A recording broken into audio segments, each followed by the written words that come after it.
This is Jones. Joe Lossett up a game right now. So you bring him in. We have Lossett on 16 life, spinning a Sensei's Divining Top.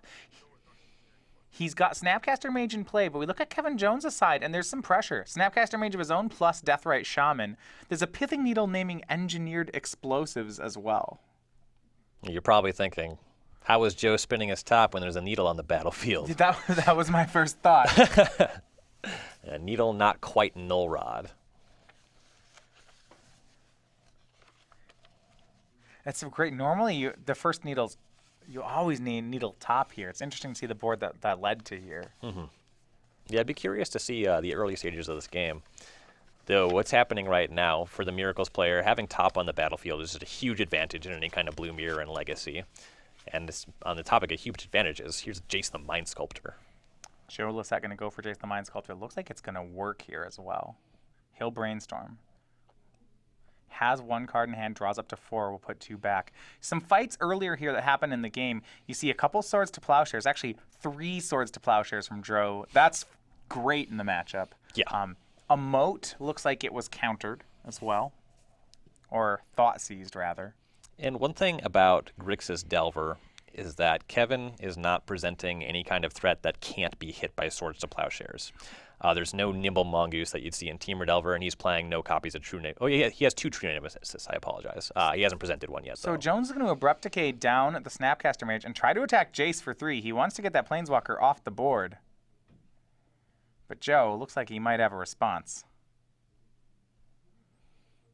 You know, and that's one of the strategy for Miracles here, really. It's Delver's a threat light setup at the end of the day, right? 12, 14 creatures. If Joe Lossett can Swords to Plowshares, their first 2 to 3 threats, and then land a Counterbalance, a Jace, something big, then things are going well for Miracles. Mm-hmm. Funny thing happens with Deathrite Shaman in these Delver decks is historically against Miracles, you wanted to only commit 1 threat in case you get Terminist. Deathrite Shaman is so mopey on its own that you basically always want a second creature alongside it, which does open you up to Terminus a little bit. So some sequencing from Joe. After the attack, Joe goes ahead and spins top. Doesn't see what he likes, cracks a fetch land, spins top again, finds Terminus, and he's going to try to Miracle it into play. Miracle, yes. Pays the blue, yes. Is it going to work? Will Kevin lose his creatures? We'll see. Here's Brainstorm. Okay, this is a big brainstorm here. A few things he can find. Looks like Joe is tapped out, so a Daze would do it. 1, 2, and 3. But Kevin does not find the counter spell, so he's going to lose his board. And more importantly, Joe's going to keep the Jace. Yes. And there's... That's so bad for the Delver player. Very few cards in Magic that just crush blue mirrors like Jace the Mind Sculptor does. So Terminus resolves. Kevin's creature sent to the bottom of his deck. No damage. Jace stays. Kevin gets a chance to reload here, though. Joe is tapped down, and Kevin has a copy of True Name Nemesis in hand. That's one of the cards another one of those cards that Miracles can really struggle to deal with. Mm-hmm. Looks like Kevin's going to go for it. Cracks a fetch land.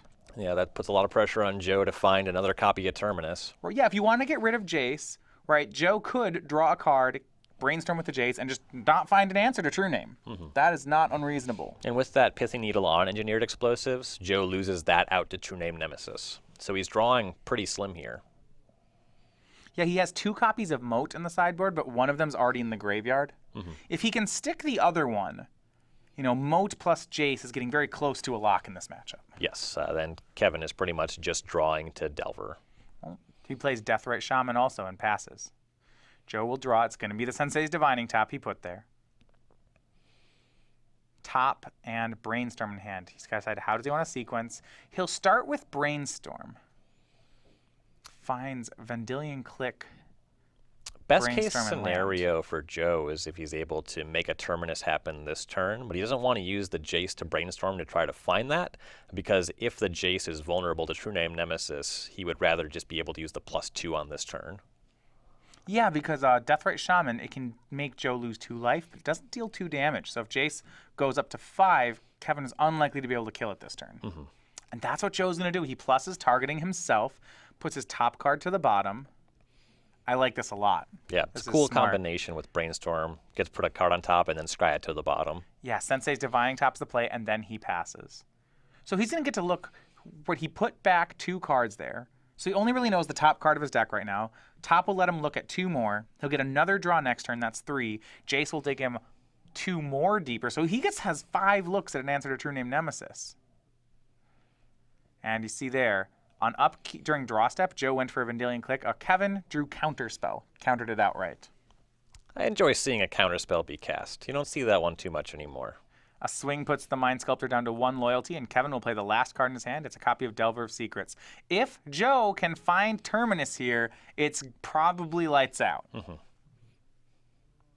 Sensei's Divining Top spins it. No Terminus just yet. He will draw a card, however. I do like Kevin committing the Delver, though, because he's already in such a bad spot if Joe does produce a Terminus that you may as well go all in. There was a Swords to Plowshares. He drew Jace will Brainstorm, finds Spell Snare, Top. Nothing great yet. Yeah, that's pretty unfortunate for Joe that he doesn't have a shuffle effect. So the Brainstorm is really not, it's only one more look. There's drawing a card. Casts Brainstorm. Looks like he went 1 deeper that turn, and it may have found a fetch land for him. That's great. Yes. He'll spin top again before he plays it to look 1 deeper. It's another fetch land. Nope, no Terminus yet. So see him, he's just, on the probabilities, he's just nibbling at all the edges on finding Terminus. So now he'll use the Scalding Tarn. That's going to reshuffle his deck. He'll get to look at 3 more. But once he's done looking at these 3, his last card, Swords to Plowshares, then we're done, right? There's no more looks. That's the last of the cards. Well, we'll find out what he sees. Perhaps he could produce Something more. white. Is it Terminus? We'll look. Or Moat, perhaps. That would be great, too. Looks like Entreat the Angels. So there's a new plan here now, right? Joe could... Kill Kevin because he's at 8? Yeah. Yeah, he could just take the damage and say, you got it. Oh, by the way, on your end step, make 2 angels. Swing. So there's 1 or 2 spots where Joe wants to miracle this Entreat. He either wants to do it before Kevin draws his card, just on Kevin's upkeep so that he can't counter it, or try to trap this Delver in combat with an angel. So Joe passes. We go to Kevin Jones. Does his card revealed to the Delver? And I do like Joe letting this trigger happen, because if Kevin finds an instant or sorcery, he's certainly going to reveal it. Yeah. Drew a Polluted Delta. Now, the thing we should watch about Joe's timing is whether or not there's a creature in the graveyard. Can Kevin go to 10 if the situation calls for it? And he's going to swing, and here's Joe with an Entreat for 2, gets 2 angels. Kevin's card's a Polluted Delta. That's not going to help. The pair of 4/4s will be made by Lossett. They're going to block the Delver. Jace does go down to the True Name Nemesis, but Kevin is at 8. And unless there's a creature in the graveyard, these 4/4s are lethal. It's either dead next turn or a 2-turn clock, and Joe's still comfortably at 14. So a draw from Lossett. Looks at the board. Yeah, Kevin, you're at 8. Is this lethal? Swings it.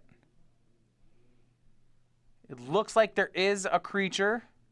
Yeah, there was the Delver of Secrets that Joe blocked, and Joe's Vendilion Click. So Kevin goes up to 10, takes 8, goes down to 2. He's bought himself another turn, but Lossett is still at 14. He plays a Divining Top, spins it. And Kevin's deck really doesn't have swinging effects. Destroying 2 angel tokens is just not something that his deck does. And he's got 1 more draw to do something. Does he find it? He does not. There's the hand. Joe Lossett will win the match. He will improve to 2-1, where he ends the group. You know, a rare round 1 loss for Joe Lossett here in Legacy. But you knew he wasn't going to stay down very long. Wins out for the group. Yep, 2-1 start. That's solid. If someone offered you that at the beginning of the day, you'd probably take it.